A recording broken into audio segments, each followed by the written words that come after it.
मेरे कक्षा 10वीं के प्यारे बच्चों को मेरा प्यारा सा नमस्कार। बच्चों ध्यान देना, आज का टॉपिक ना बहुत ही इंपॉर्टेंट है। देखिए खास इसमें लिखा है अध्याय 2 चरों का रैखिक समीकरण। देखो यहाँ पर मैं लिख दिया हूँ इंपॉर्टेंट टॉपिक और रियली में इंपॉर्टेंट टॉपिक है। इसमें जो लिखा हूँ अभी जो मैं समझाने वाला हूँ इससे एक एक नंबर का सवाल बहुत सारा आता है, चाहे खाली स्थान हो, चाहे सही विकल्प हो, चाहे सत्य असत्य हो। ये जो लिखा है इसमें इनमें से कहीं से भी आ जाता है प्रश्न, और जो सवाल बनाएंगे इसमें से 1 नंबर और 2 नंबर का प्रश्न बहुत सारा बनता है विशिष्ट में से। अगर इतना कोई आप समझ गए ना तो समझ लो आपका कम से कम 5-6 नंबर तो मिल ही जाएगा। इसलिए ध्यान से इसको आपको समझना है। देखते हैं इसमें अवलोकन से समीकरण निकाय के हल के प्रकार का पता लगाना। एकदम ध्यान से देखो वीडियो को, बहुत आसानी से आपको समझ में आएगा। तो लिखा है समीकरण निकाय के हल के प्रकार का पता लगाना है। तो क्या रहेगा, प्रश्न इस टाइप का रहेगा। यहाँ से देखो ये 2 समीकरण है, 2 समीकरण रहेगा और हमको पता लगाना रहेगा कि ये कौन से प्रकार का हल है। जैसे इसमें देखना मैं 3 तो लिखा हूं, 1 2 3, तो हमको पता लगाना है ये कौन से प्रकार का हल है।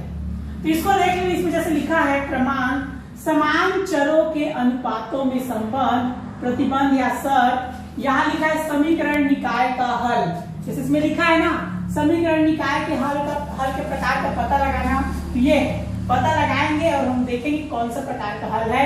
तो इनमें से कोई भी टॉपिक 1 2 3 पे लिखा है उसी को हमको लिखना है चेक करने के बाद। तीसरा लिखा है ज्यामितीय अर्थ। तो ये देखो यहाँ से हम समझते हैं इसमें होता है कि पहले इसको सॉल्व करते हैं, ध्यान से देखना आपको समझ में आ जाएगा। जैसे कि देखो 2 समीकरण रहेगा तो सबसे पहले हमको इसमें से निकालना है a1 b1 c1। ध्यान से देखो यहाँ पर तीनों क्या लिखा है, a1/a2 बराबर नहीं है b1/b2। ऐसे लिखा है a1/a2 बराबर नहीं b1/b2, ये बराबर नहीं का निशान है। यहाँ लिखा है a1/a2 बराबर b1/b2 और नॉट इज इक्वल टू क्या लिखा है c1/c2। इसमें लिखा है a1/a2 बराबर b1/b2 बराबर c1/c2, ये लिखा है। सब में क्या लिख रहा है a1 b1 c1 a2 b2 c2। तो ये सब को हमको पहले निकालना है समीकरण से। निकालेंगे तब हमको पता चलेगा कौन बराबर नहीं है, कौन बराबर है, इसमें तीनों बराबर है, इससे पता चलेगा। तो आइए देखते हैं पहले इसमें निकालेंगे। तो याद रखना ऐसे लिखना है इसमें पहले समीकरण 1 व समीकरण 2 को क्रमशः a1x + b1y बराबर c1 व a2x + b2y बराबर c2 से तुलना करने पर। ऐसे आपको सिस्टमेटिक टाइप से लिखना है। ऐसे सवाल 2 अंक आता है, इसलिए आपको बहुत ध्यान से देखना है। देखो अगर आपको ऐसे भी समझ में आए तो डायरेक्ट भी लिख सकते हो। जैसे ये x है, जैसे अगर मान तुलना करना है तो ऐसे ही कर सकते हो। ये पहला जो है ना 1 1 वाला, इसको पहले समीकरण से तुलना करना। जिसमें 2 2 2 है उसका समीकरण 2 से तुलना करना। ध्यान से देखो मेरा उंगली कहाँ जा रहा है और बोल क्या रहा हूं उसको सुनो। तो देखना यहाँ से इसको लिखेंगे। जैसे यहाँ पर क्या लिखा है a1x, ये लिखा है a1x बराबर क्या लिखना है इसमें 2x।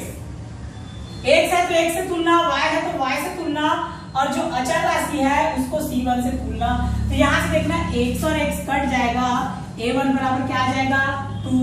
वैसे देखना b1y बराबर क्या लिखोगे 3y, b1y बराबर क्या लिखोगे 3y, y और y कट जाएगा, b1 बराबर क्या बचेगा 3 और c1 का तुलना किससे करोगे 7 से करोगे। तो इस प्रकार आपको क्या क्या निकलेगा, a1 का मान निकल गया, b1 का मान निकल गया और c1 का मान निकल गया। ध्यान से इसको देखोगे, क्लियर है इतना। और अगर आपको मान ये लिखना नहीं आता तो डायरेक्ट भी लिख सकते हो a1 बराबर 2 b1 बराबर 3 और c1 बराबर 7, डायरेक्ट लिख सकते हो। लेकिन याद रखना अगर यहाँ चिन्ह माइनस है तो a1 बराबर -2 ही लिखना, चिन्ह समेत लिखोगे। तो देखना ये क्या हो गया, कितना आ गया a1 बराबर कितना है हमारे पास, यही से लिख सकते हो डायरेक्ट 2, b1 बराबर क्या आ गया 3 और c1 बराबर 7। ध्यान देना इसमें माइनस नहीं है, इसलिए नहीं लिख रहा हूं। अगर -7 रहता तो -7 लिखते। क्लियर है। तो जिसको मान लो ये लाइन लिखने नहीं आएगा या परेशानी होगा वो डायरेक्ट लिखोगे तो भी चलेगा, लेकिन ऐसा लिखोगे ज्यादा अच्छा रहेगा। हो गया। अब दूसरा में आ जाना, तो दूसरा का ये 2 2 2 से तुलना, तो डायरेक्ट इसको लिख दो। क्या हो जाएगा x को नहीं लिखना, इसको लिखोगे संख्या को। तो a2 बराबर कितना हो गया 6, b2 बराबर 9 और c2 बराबर क्या हो जाएगा 11। क्लियर है इतना? देख लो a1 b1 c1, a2 b2 c2, इतना निकालने आना चाहिए, सही सही निकालना है।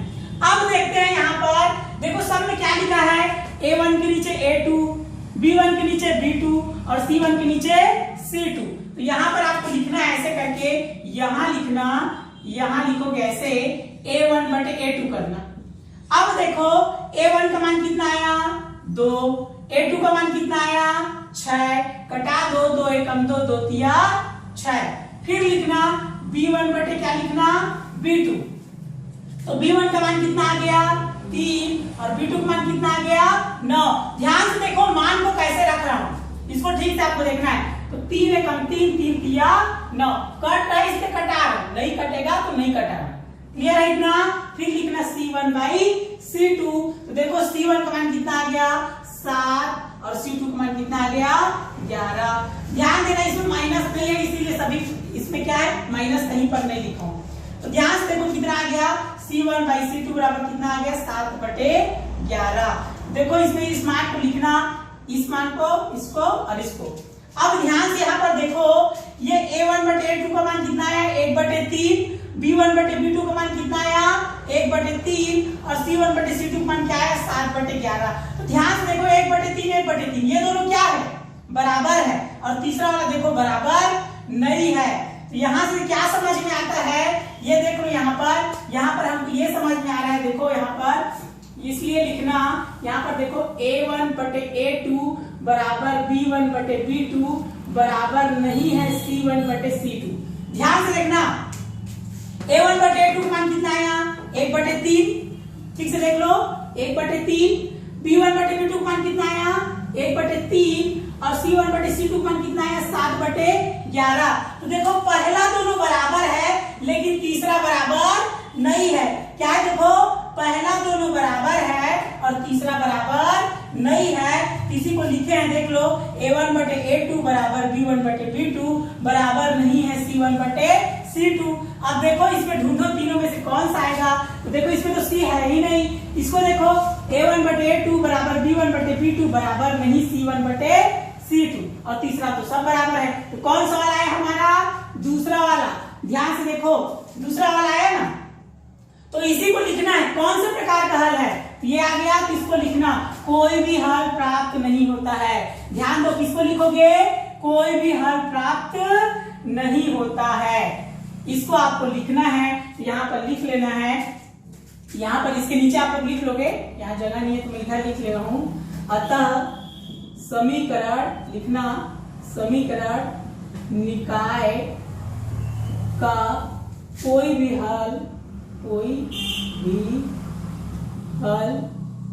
प्राप्त नहीं होता है।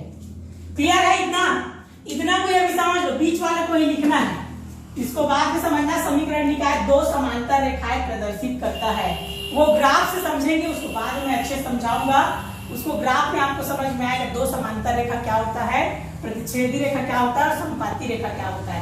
तो अभी फिलहाल आपको इन तीनों पर ध्यान देना है, इन तीनों पर हल करोगे तो आपको पता चल ही जाएगा। पहला दोनों बराबर है और तीसरा बराबर नहीं है, इसको लिखना है। अगर तीनों एक जैसे आ गया, मान लो 1 बटे 3, 1 बटे 3, 1 बटे 3 आता, तो इसको लिखते, अनंता अनेक हल प्राप्त होते। और मान लो पहला दोनों अलग अलग आता, एक तो 1 बटे 3 आता, एक तो 1 बटे 2 आता, तो अलग अलग है ना, मतलब दोनों बराबर नहीं है, तो इसको लिखते, अद्वितीय हल प्राप्त होता है। तो फिलहाल अभी इसको ही समझ लो, एकदम आसान है। इस प्रकार का प्रश्न पता करने के लिए 2 अंक आता है और इनमें से एक नंबर का सवाल आ जाता है। मान इसको लिख दिया रहेगा a1 बटे a2 बराबर नहीं है b1 बटे b2 के, तो खाली स्थान हल प्राप्त होता है। तो क्या लिखोगे, अद्वितीय हल प्राप्त होता है, ऐसे लिखना है। और ऐसे भी आ जाता है अद्वितीय हल प्राप्त होने पर खाली स्थान रेखाएं प्रदर्शित करता है, तो कैसे आ जाएगा, दो प्रतिच्छेदी रेखाएं प्रदर्शित करता है। ऐसे प्रश्न कुछ भी दे सकता है, इसलिए आपको इसको एकदम क्लियर रखना है। उम्मीद है आपको बहुत अच्छे से समझ में आया होगा। ध्यानपूर्वक वीडियो को देखें और समझें। और मैं चाहूंगी यदि आपको गणित में बहुत बेहतर रिजल्ट लाना है, तो आपको गणित का प्रत्येक सवाल को बहुत अच्छे से बनाना है और होमवर्क करके जरूर भेजना है। धन्यवाद।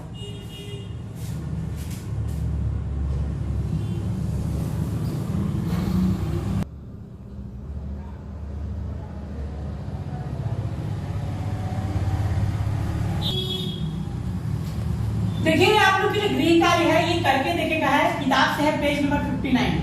पेज नंबर 59 में आपको मिल जाएगा 7 प्रश्न है, उसमें सिस्टमेटिक टाइप से लिखा है कॉलम बना करके। इसमें आप इसी प्रकार A1 B1 C1 A2 B2 C2 निकालना है और देखना है कि वो कौन से प्रकार का हल है। आप निकालोगे आपको पता चल जाएगा। तो आपको क्या लिखना है, उसमें दिया है सिस्टमेटिक टाइप से दिया है। पहला उसमें बोला है इस पता लगाना है कौन से प्रकार का हल है और उसका ज्यामितीय अर्थ भी उसमें लिखना है। तो आप पेज नंबर 59 देखिए, उसमें कॉलम बना है, आपको बहुत अच्छे से समझ में आ जाएगा। और इसको सॉल्व करके क्या है मेरे व्हाट्सएप नंबर पर जरूर सेंड करिए।